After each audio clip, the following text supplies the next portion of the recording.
Mein Name ist Anna. Ich bin 28 Jahre alt. Viele Jahre lang lebte ich in London.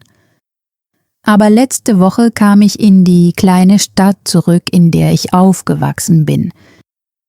Ich dachte, nach Hause zu kommen, würde mich glücklich machen. Doch als ich ankam, fühlte sich etwas seltsam an. Die Straßen waren noch immer ruhig. Die alte Schule stand noch dort. Der Fluss glänzte noch immer in der Sonne. Einige Geschäfte hatten sich verändert, andere waren verschwunden, aber die meisten Dinge sahen noch genauso aus. Nur ich fühlte mich anders. Ich kam nicht wegen der Stadt zurück. Ich kam wegen Lukas zurück. Lukas war mein bester Freund, als wir jung waren. Wir lernten uns in der Schule kennen und nach dem Unterricht gingen wir oft gemeinsam nach Hause. Er brachte mich zum Lachen, wenn ich traurig war. Er hörte mir zu, wenn niemand sonst zuhörte. Bei ihm fühlte ich mich nie allein. Mit der Zeit wurden meine Gefühle für ihn stärker. Aber ich sagte es ihm nie wirklich. Bevor ich nach London zog, standen wir an der alten Bushaltestelle. Ich erinnere mich noch immer an diesen Abend. Eines Tages komme ich zurück, sagte ich zu ihm. Lukas sah mich an und lächelte traurig. Ich werde auf dich warten, sagte er. Ich glaubte ihm. In London ging das Leben schnell voran. Ich arbeitete in einem kleinen Büro. Ich mietete eine winzige Wohnung. Ich lernte viele Menschen kennen, aber ich schenkte niemandem mein Herz. Jedes Mal, wenn mir jemand näher kam, dachte ich an Lukas. Ich sagte mir, eines Tages werde ich zurückkehren. Eines Tages werden wir wieder von vorne anfangen. Und nun, nach all diesen Jahren, war ich endlich zurück. Ich wohnte bei meiner Tante. Sie begrüßte mich mit Tee und warmem Essen. Sie fragte mich nach London, und ich erzählte ihr, dass es geschäftig, laut und manchmal einsam war. Nach dem Abendessen stellte ich endlich die Frage, die mir die ganze Zeit im Herzen lag. Weißt du, ob Lukas noch hier lebt? Meine Tante sah mich einen Moment lang an. Ja, sagte sie. Er wohnt jetzt in der Nähe des Flusses. Mein Herz machte einen Sprung. Dann fragte ich leise, ist er allein? Der Gesichtsausdruck meiner Tante veränderte sich ein wenig. Ich glaube, er ist mit jemandem zusammen, sagte sie. Mit einer jungen Frau. Ich habe sie oft zusammen gesehen. Ich sagte nichts. Ich blickte nur auf meine Tasse hinunter. In dieser Nacht saß ich in meinem Zimmer und öffnete mein altes Handy. Ich hatte immer noch Fotos von Lukas und mir von früher. Auf jedem Bild lächelten wir. Wir sahen so jung aus, so sicher, dass alles gut werden würde. Ich strich sanft über den Bildschirm. »Hast du wirklich auf mich gewartet?« flüsterte ich. Am nächsten Morgen ging ich zum Fluss. Die Luft war kühl und die Bäume bewegten sich sanft im Wind. Ich sagte mir, dass ich nur spazieren gehen wollte, aber ich kannte die Wahrheit. Ich wollte ihn sehen. Als ich den Fluss erreichte, sah ich ihn fast sofort. Lukas stand am Wasser. Und er war nicht allein. Eine Frau stand neben ihm und hielt seine Hand. Sie hatte langes Haar und ein strahlendes Lächeln. Sie lachten zusammen und Lukas sah sie mit einer Zärtlichkeit an, die ich nur zu gut kannte. Ich blieb stehen. Meine Brust fühlte sich eng an. Ich stellte mich hinter einen Baum, bevor sie mich sehen konnten. Ich wusste, dass ich gehen sollte, aber meine Füße wollten sich nicht bewegen. Er sah glücklich aus. Das tat mehr weh, als ich erwartet hatte. Dann drehte Lukas den Kopf. Er sah mich. Für einen Moment bewegte sich keiner von uns. Dann sagte er etwas zu der Frau und ging auf mich zu. »Anna?« sagte er. Ich versuchte zu lächeln. »Hallo Lukas!« »Du bist zurück«, sagte er. »Ja«, antwortete ich. »Ich bin letzte Woche zurückgekommen.« Die Frau kam näher und stellte sich neben ihn. Lukas lächelte leicht, als er sie ansah. »Das ist Sophie«, sagte er, »meine Verlobte.« Dieses Wort fühlte sich an wie kaltes Wasser auf meinem Herzen. Verlobte. Ich zwang mich ruhig zu atmen. »Freut mich, dich kennenzulernen«, sagte ich. Sophie lächelte freundlich. »Freut mich ebenfalls.« Sie war nicht gemein. Sie war nicht arrogant. Das machte es fast noch schwerer. Lukas fragte, wo ich wohnte, und ich erzählte ihm, dass ich bei meiner Tante blieb. Er nickte und sagte, wir sollten irgendwann zusammen einen Kaffee trinken gehen. Ich sagte ja, aber selbst für mich klang meine Stimme schwach. Ein paar Minuten später gingen sie gemeinsam weg. Ich blieb am Fluss stehen und blickte auf das Wasser. Jahrelang hatte ich mir diesen Moment vorgestellt. Aber in meinen Träumen lief Lukas zu mir. Er lächelte. Er sagte mir, dass er gewartet hatte. Im wirklichen Leben ging er mit jemand anderem weg. Als ich nach Hause zurückkehrte, machte meine Tante gerade Tee. Sie sah mein Gesicht und verstand alles, noch bevor ich etwas sagte. »Du hast ihn gesehen?« fragte sie. Ich nickte. »Und sie?« »Seine Verlobte«, sagte ich leise. Meine Tante stellte mir eine Tasse in die Hände, aber ich konnte nicht daraus trinken. Meine Finger fühlten sich kalt an, obwohl die Tasse warm war. In dieser Nacht lag ich im Bett und starrte an die Decke. Ich dachte an all die Jahre, die ich gewartet hatte, an all die Chancen, die ich ausgeschlagen hatte, an all die Male, in denen ich mir eingeredet hatte, dass Lukas auf irgendeine stille Weise immer noch zu mir gehörte. Aber er gehörte nicht mehr zu mir.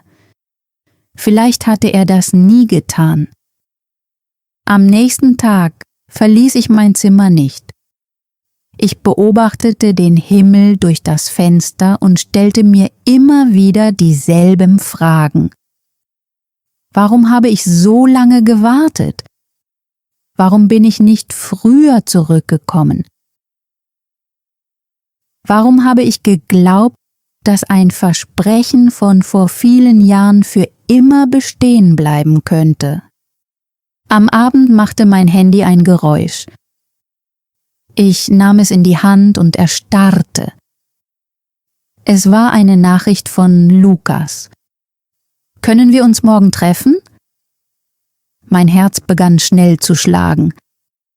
Ein Teil von mir wollte Nein sagen. Ich wollte keinen weiteren Schmerz. Aber ein anderer Teil von mir brauchte noch immer Antworten. Ich las die Nachricht viele Male. Dann tippte ich langsam ein einziges Wort. Okay. Nachdem ich die Nachricht abgeschickt hatte, legte ich das Handy aufs Bett und blickte aus dem Fenster. Der Himmel war dunkel, das Zimmer war still. Aber in mir war alles laut. Ich liebte ihn immer noch. Ich war immer noch verletzt. Und morgen würde ich dem Jungen gegenüberstehen müssen, der mir einst versprochen hatte zu warten. Bevor ich weitermache, möchte ich dir etwas fragen. Wo hörst du gerade zu? Manchmal frage ich mich beim Erzählen dieser Geschichte, ob dort draußen jemand diese Art von Schmerz versteht. Allein zu wissen, dass du hier bist, lässt mich weniger allein fühlen. Am nächsten Morgen machte ich mich langsam fertig. Ich stand vor dem Spiegel und betrachtete mich. Meine Haare waren ordentlich, mein Hemd war sauber, aber mein Gesicht sah müde aus. Ich versuchte zu lächeln, doch es fühlte sich nicht echt an. Ich war nervös. Ich wusste nicht, was Lukas sagen wollte. Ich wusste nicht, ob es mir helfen würde, ihn wiederzusehen oder ob es noch mehr wehtun würde.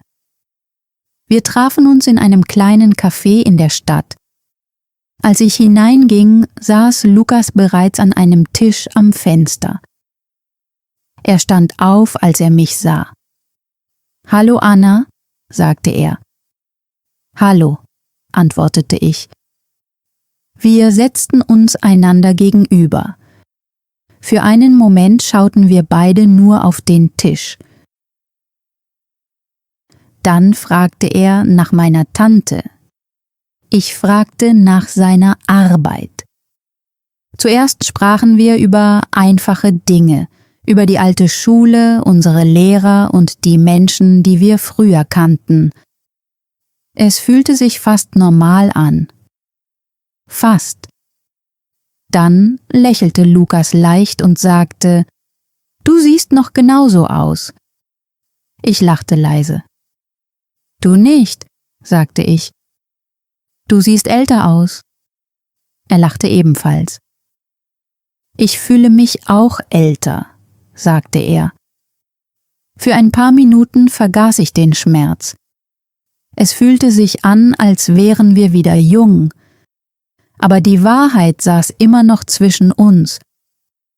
Schließlich sah ich ihn an und fragte, »Erinnerst du dich daran, was du gesagt hast, bevor ich gegangen bin?« Sein Lächeln verschwand. »Ja«, sagte er leise. »Ich habe gesagt, dass ich warten würde.« Ich blickte auf meine Hände. »Hast du das?« fragte ich. Lukas schwieg lange. Er sah aus dem Fenster und dann wieder zu mir. »Ich habe gewartet, Anna«, sagte er. »Sehr lange. Ich habe jeden Tag auf mein Handy geschaut. Ich habe gehofft, dass du anrufst.« Meine Brust zog sich zusammen. »Ich wollte es«, sagte ich. »Ich habe die ganze Zeit an dich gedacht.« »Warum hast du es dann nicht getan?«, fragte er. Ich hatte keine gute Antwort. »Ich hatte Angst«, flüsterte ich. »Ich dachte, ich würde bald zurückkommen.« Dann wurden aus Monaten Jahre. Ich habe mir immer wieder gesagt, dass es einen besseren Zeitpunkt geben würde. Lukas sah traurig aus.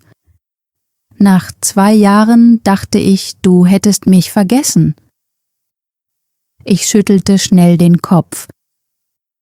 »Ich habe dich nie vergessen.« Er sah mich mit müden Augen an. »Ich habe manchmal immer noch an dich gedacht«, sagte er. »Sogar in letzter Zeit.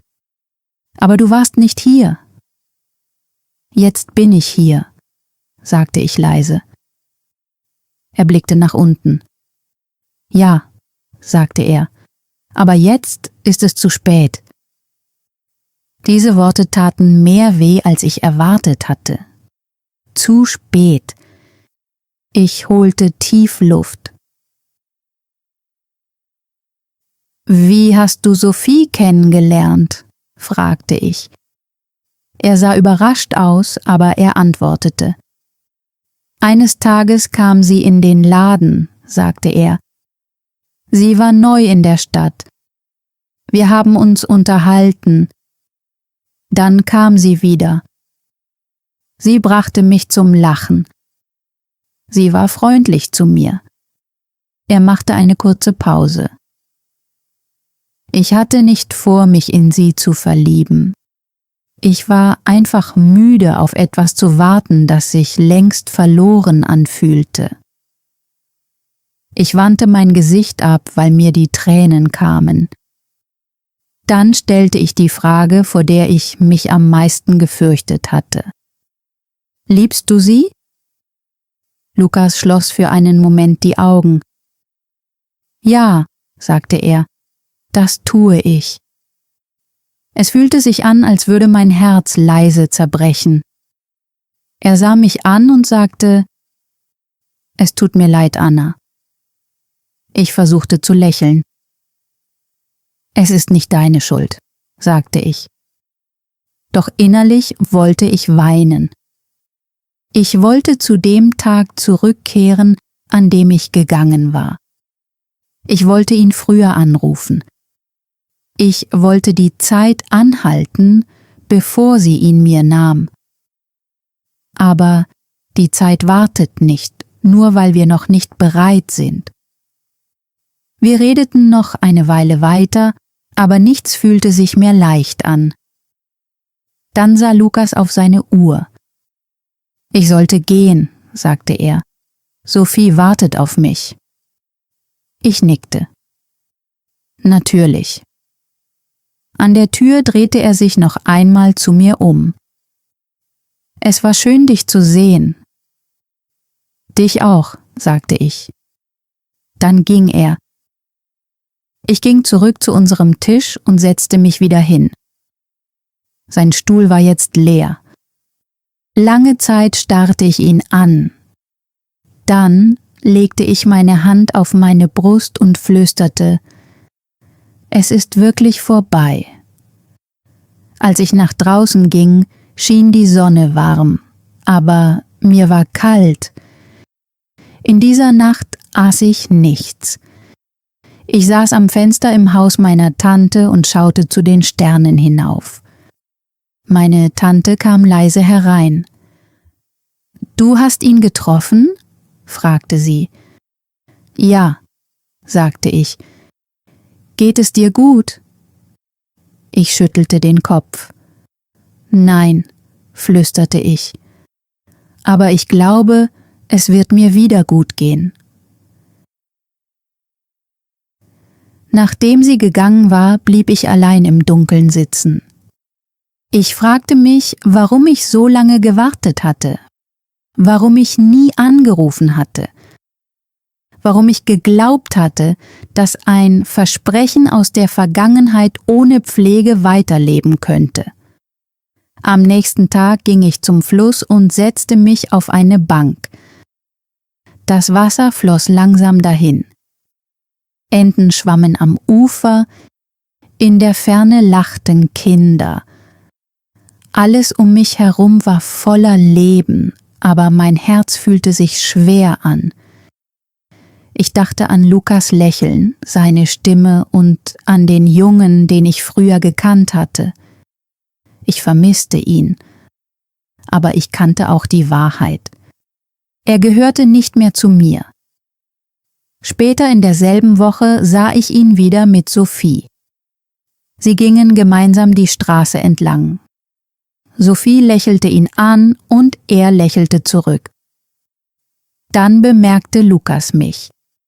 Er winkte mir kurz zu. Ich winkte zurück. Dann ging ich weiter. Als ich nach Hause kam, setzte ich mich allein in mein Zimmer. Zum ersten Mal versuchte ich nicht gegen den Schmerz anzukämpfen.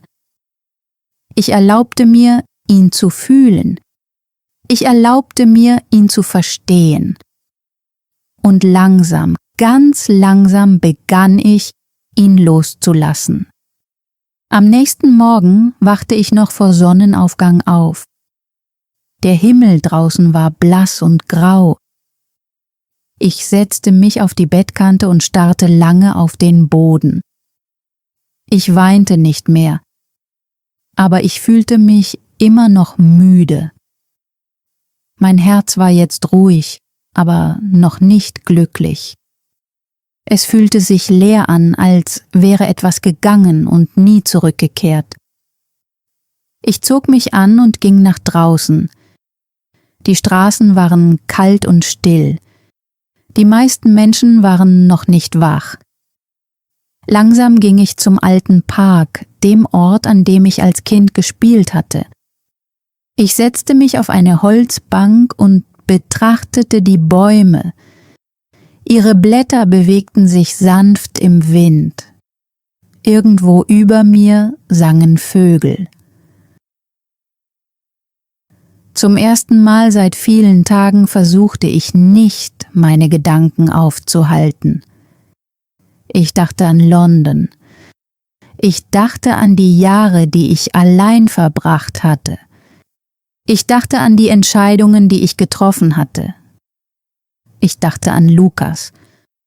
Und ich dachte an das Mädchen, das ich einmal war. Das Mädchen, das glaubte, ein einziges Versprechen könne für immer halten. Ich blieb lange im Park. Nach und nach kamen mehr Menschen vorbei.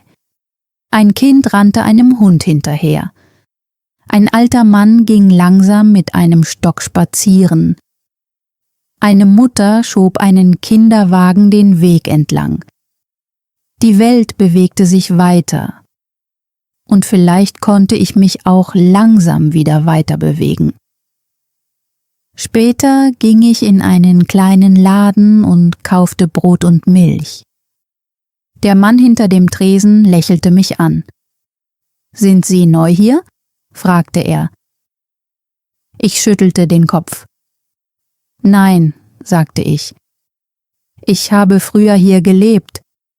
Ich bin nur zurückgekommen.« Er lächelte freundlich. »Dann willkommen zu Hause.« Das Wort Zuhause fühlte sich seltsam in meiner Brust an.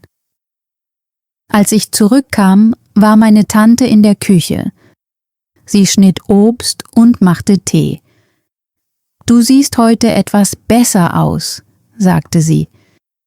»Ich glaube, ich fühle mich auch etwas besser«, antwortete ich. Wir setzten uns gemeinsam an den Tisch. Der Tee wärmte meine Hände. Meine Tante sah mich liebevoll an.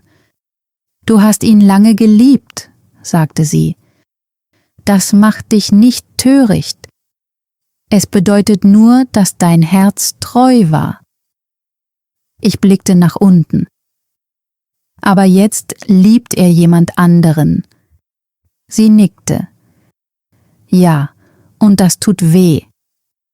Aber du kannst trotzdem stolz darauf sein, wie du geliebt hast.« Ihre Worte berührten etwas tief in mir.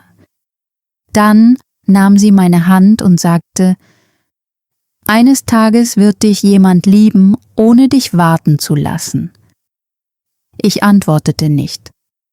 Aber ich hoffte, dass sie recht hatte. An diesem Abend ging ich wieder zum Fluss. Die Sonne ging gerade unter und der Himmel hatte sich weich orange gefärbt. Ich stand am Wasser und blickte auf die Stelle, an der ich Lukas und Sophie gesehen hatte. Sie waren nicht dort, nur der Fluss, nur der ruhige Wind. Während ich den Weg entlang ging, bemerkte ich eine Frau, die allein auf dem Gras saß. Ihre Schultern zitterten. Sie weinte. Fast wäre ich einfach weitergegangen. Dann blieb ich stehen. »Geht es Ihnen gut?« fragte ich leise. Sie blickte auf. Ihre Augen waren rot. »Ich habe einfach einen schlechten Tag«, sagte sie. Ich setzte mich mit etwas Abstand neben sie. »Es ist in Ordnung, einen schlechten Tag zu haben«, sagte ich. Sie sah mich aufmerksam an. Sind Sie auch traurig? Ich lächelte schwach. Ja. Haben Sie jemanden verloren? Fragte sie. Ich blickte auf das Wasser. Auf eine gewisse Weise schon, sagte ich. Ich habe jemanden verloren, der noch lebt. Er gehört jetzt einfach zu einem anderen Leben. Sie nickte langsam. Diese Art von Verlust tut auch weh. Wir saßen eine Weile schweigend da. Wir kannten weder die Namen noch die Geschichten der anderen. Aber irgendwie verstanden wir denselben Schmerz. Bevor ich ging, sagte sie: »Danke, dass Sie sich zu mir gesetzt haben.« »Gern geschehen«, sagte ich. Als ich nach Hause ging, fühlte ich mich ein wenig leichter. Nicht geheilt, nur etwas leichter. Am nächsten Tag half ich meiner Tante im Garten. Wir zogen Unkraut aus der Erde und pflanzten kleine Blumen entlang des Zauns. Meine Hände wurden schmutzig und etwas Erde landete auf meiner Wange. Meine Tante lachte. Zum ersten Mal seit vielen Tagen lachte ich auch. Es war nur ein kleines Lachen, aber es war echt. Später an diesem Nachmittag ging ich durch die Stadt und sah ein Schild im Fenster eines Cafés. Teilzeitkraft gesucht. Ich blieb einen Moment stehen und öffnete dann die Tür. Eine Frau hinter dem Tresen lächelte mich an. »Suchen Sie Arbeit?« fragte sie. »Vielleicht«, sagte ich. »Ich bin gerade erst in die Stadt zurückgekommen.« »Wir brauchen nur für ein paar Stunden am Tag Hilfe«, sagte sie. »Nichts Anstrengendes.« »Das kann ich machen«, antwortete ich. Sie nickte. »Sie können morgen anfangen.« Als ich wieder nach draußen trat, lächelte ich. Es war kein großer Job. Er würde nicht alles lösen. Aber es war ein Anfang.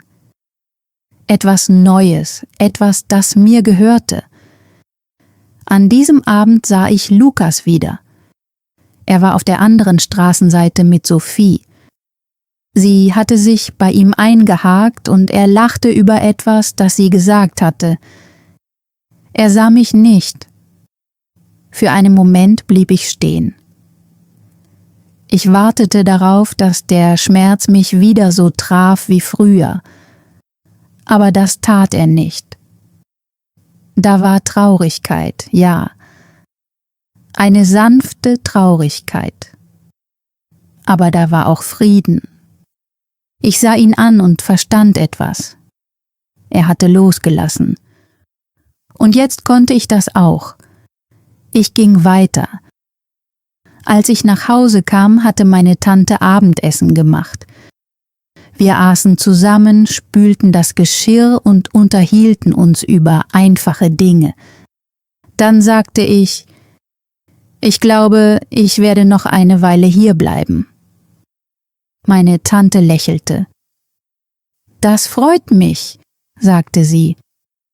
In dieser Nacht ging ich früh ins Bett. Zum ersten Mal war Lukas Gesicht nicht mehr so deutlich vor meinem inneren Auge, als ich die Augen schloss. Es war weicher geworden, wie ein altes Foto. Ich hatte ihn geliebt, ich hatte auf ihn gewartet. Aber seine Geschichte war nicht mehr meine Zukunft. Ich drehte mich auf die Seite und flüsterte mir selbst zu: Es ist Zeit, wieder zu leben. Und langsam mit diesem Gedanken in meinem Herzen schlief ich ein. Vielen Dank, dass du dir die ganze Geschichte angehört hast. Ich hoffe, Annas Reise hat dein Herz berührt und dir gleichzeitig geholfen, dein Hörverständnis auf Deutsch zu verbessern. Wenn du einfache Geschichten wie diese hörst, lernst du neue Wörter, verstehst echte Gefühle und wirst Schritt für Schritt sicherer im Deutschen. Jetzt habe ich eine kleine Übung für dich.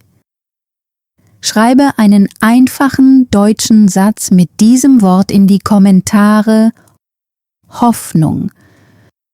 Zum Beispiel: Hoffnung hilft mir weiter. Das hilft dir, Deutsch zu üben, und gleichzeitig können andere Lernende von deinem Satz lernen. Wenn du dein Deutsch mit einfachen und emotionalen Geschichten verbessern möchtest, abonniere bitte German Tales. Bis zur nächsten Geschichte. Tschüss und viel Erfolg beim Deutschlernen.